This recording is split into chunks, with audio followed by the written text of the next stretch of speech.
Shall we start, Maria, or do we wait? Yes, I think so, yes. Yeah. Okay. So, well, I will only say hello and welcome and thanks for joining, because we know that these days are a bit difficult because there are a lot of holidays during these days in half of Europe. So thank you very much. Sorry that I had some technical problems with my computer, but I joined through the mobile. And the idea of today is to give you some practical information about the launch of the role registry.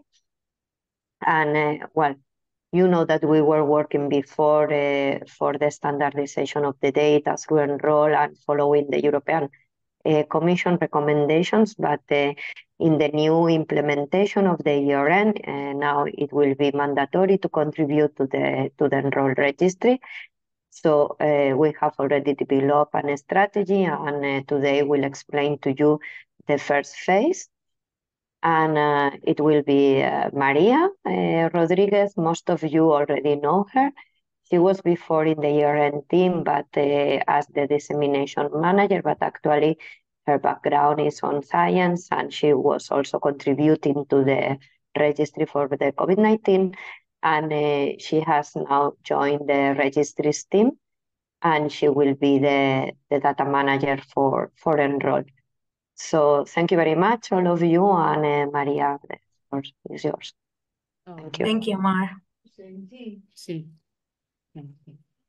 Sorry, if you can mute yourselves, because there is somebody. Santo. Okay, so está.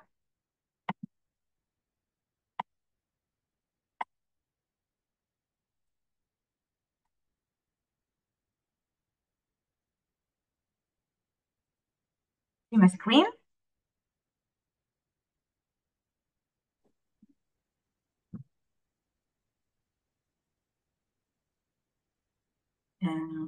Hello, can somebody tell me if you can see me? Yes, Okay. yes, Maria. Okay, thank you. Thank you so much.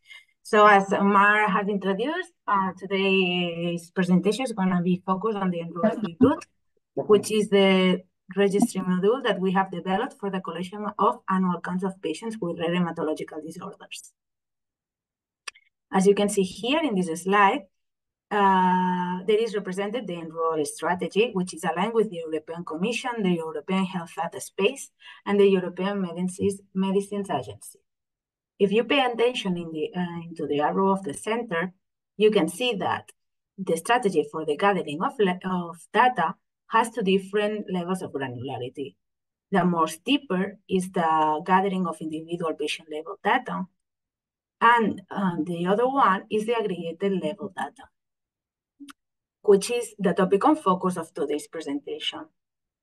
Why do we want to collect of aggregated data with the Enroll Epi-Blood module? To know the disease population. And what is the disease population? By definition, the disease population is the number of patients in follow-up in the centers that are diagnosed with any rare hematological disease, which is completely different from the definition of registry population, which is the number of patients enrolled in Enroll. Why do we need these two indicators? To evaluate the coverage. And why do we need to evaluate the coverage?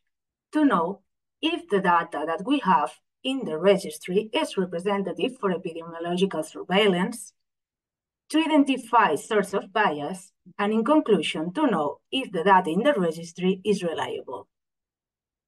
For instance, in this hypothetical case, we see that the comparison between the both populations, it's good, because we are obtaining a 70% of coverage.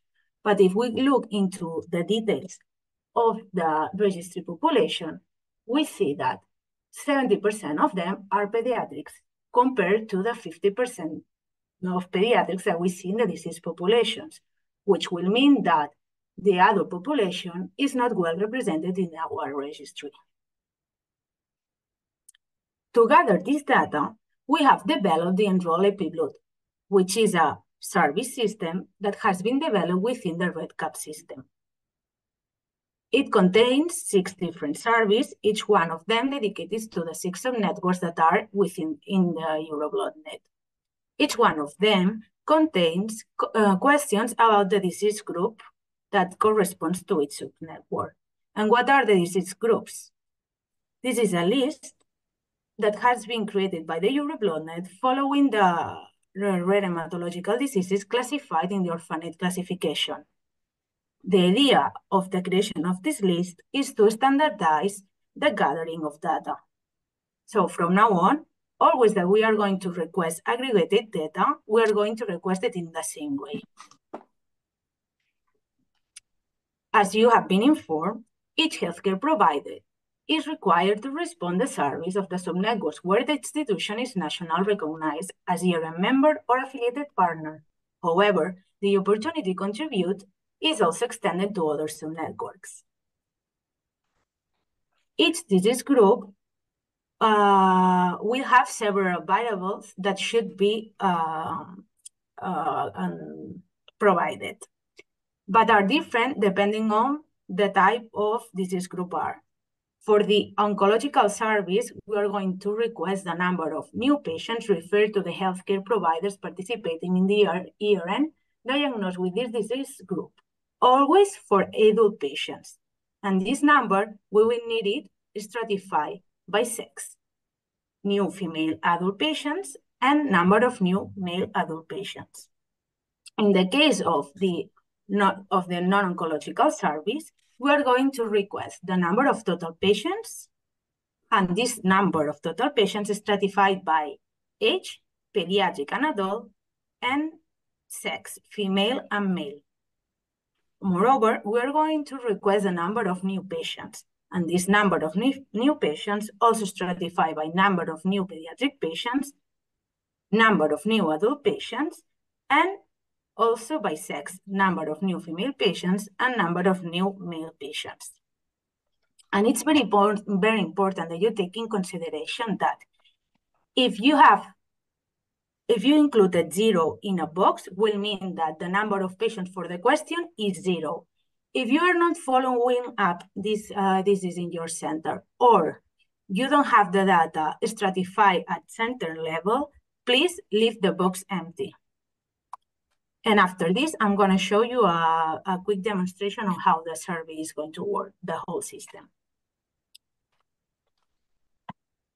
Centro hemofilia, pronto. Okay, so on the 10th of May, the day that we are going to launch the survey, you're going to receive this email. The people that are going to receive this email are the people that has been appointed by each healthcare provider. That has been appointed by each healthcare provider. That we have to say thank you for all your contribution in this first step of the strategy. In this email, you will be able to find a link that will brings you to the platform. Once you are in, you're going to arrive to the welcoming section. This welcoming section includes the title of the service you are obliged to answer, and also you will find 3 main buttons. The first one, the survey queue, will allow you to open the service one by one. If you click on Start the Survey button, you will be able to go from one survey to another directly once you click Submit. And then, of course, you're going to find in each section the Save and Return Later in case you want to save the data you have entered, but you have not finished it.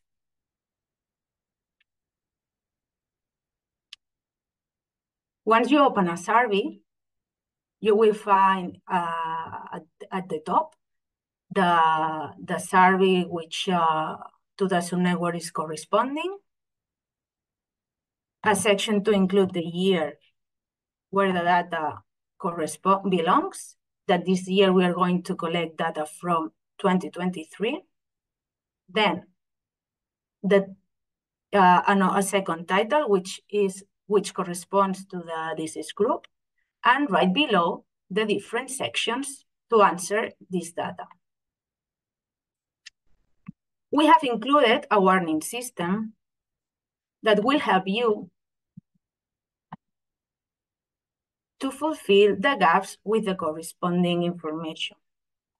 In the case you are answering wrongly, you will find this warning system, and it's connected to both, to the sex and to the age answers. Once you have fulfilled all the gaps you can fulfill, you will arrive to the end of this survey. There is a very important question that you have to take in consideration, and is that only we are going to consider to calculate the disease population the surveys that in this question have been answered completed. And of course, once you finish, you can submit your survey. Right after, you will receive an email in your personal email, including the PDF with the data that you have registered there.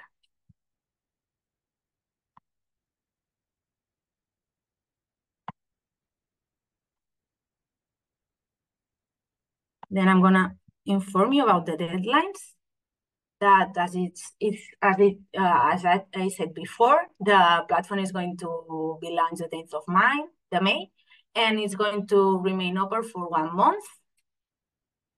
And for helping you during the process of gathering information and also the use of the survey module, we have created a handbook and a PDF template. And of course, if you have any issue or doubt, do not hesitate to contact me. And I would like to thank also to the team that it's below this module that has contributed to the success of it. And thank you so much. So maybe now we can start with the Q&A. If you have any questions regarding this module or about the process, you just can write your questions in the chat or unmute yourselves.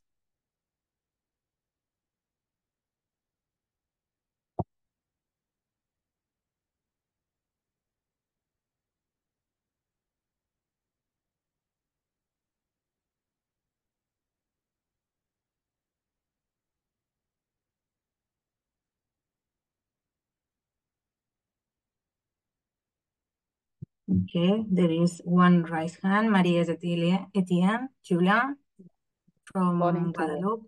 Hello. Hello, good morning to all of us. It's 7 a.m. at home. Okay, so my question is it the same platform as the one you used maybe 2 months ago for, it was 2022? I don't remember. It's the same? No, this is No, okay. Mm-hmm. No, this is a new platform that has been developed for this concrete action. Mm-hmm. Okay, with new passwords on or just connection by the Yeah, by the link. you don't need passwords for this. You will receive directly in your email the link for opening your service, and you will be able to answer it directly. Okay, fine. Okay, thank you. You're welcome. It is with a personal link, so it is important that you don't share this link with anyone else. Okay, right. Because everything that is registered through this link will be linked to your name, because it's really a personal link. Okay, fine.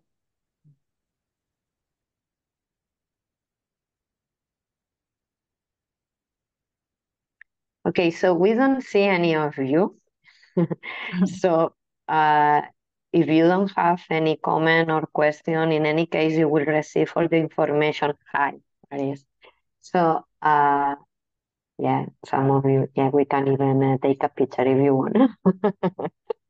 No, but it's nice also to take the opportunity to see some of you because some names are new, others we have been in contact many times. But well, I hope it's clear. There is also a baby. Yes. New generations. Okay, so thank you very much, all of you. So I hope it is clear. This is, as Maria explained, is for having this disease population, is for having the denominator and understanding the total number of patients in follow-up in our centers. And then for the second phase, for the registry of patient individual data, this will come in a second stage after summer. But for this first stage is for collecting this denominator that, as she explained, is really needed for understanding the coverage of the registry and also the workload in our centers. That also I think is important for you to have this tracking on the number of patients. I think that also the good point is that, as you saw, we have worked on standardized the 75 disease groups, because in the beginning it was not standardized, so it was really very difficult to be able to understand how many patients are in follow-up in the year. But we did this standardization with experts in the different sub-networks, and then the idea is that we will collect this data every year in the same way, so really we will be able to have prevalence and incidence on these disorders over the time. I hope this is also useful for your centers, even to have some comparison to understand where are you in terms of number of patients in comparison to the other ERM members, and perhaps can be also useful for you for your internal discussions with your hospital. And nothing else. I don't know if you have any comment, suggestion, or of course, if you have any doubt, you will receive all the information. And if you have any doubt, please contact us. And if not, have a good evening and weekend. And thank you very much again. Okay, fine. Thank you. Thank Thank you. you very much. Thank you. Bye. Bye-bye. Bye. Bye. Bye.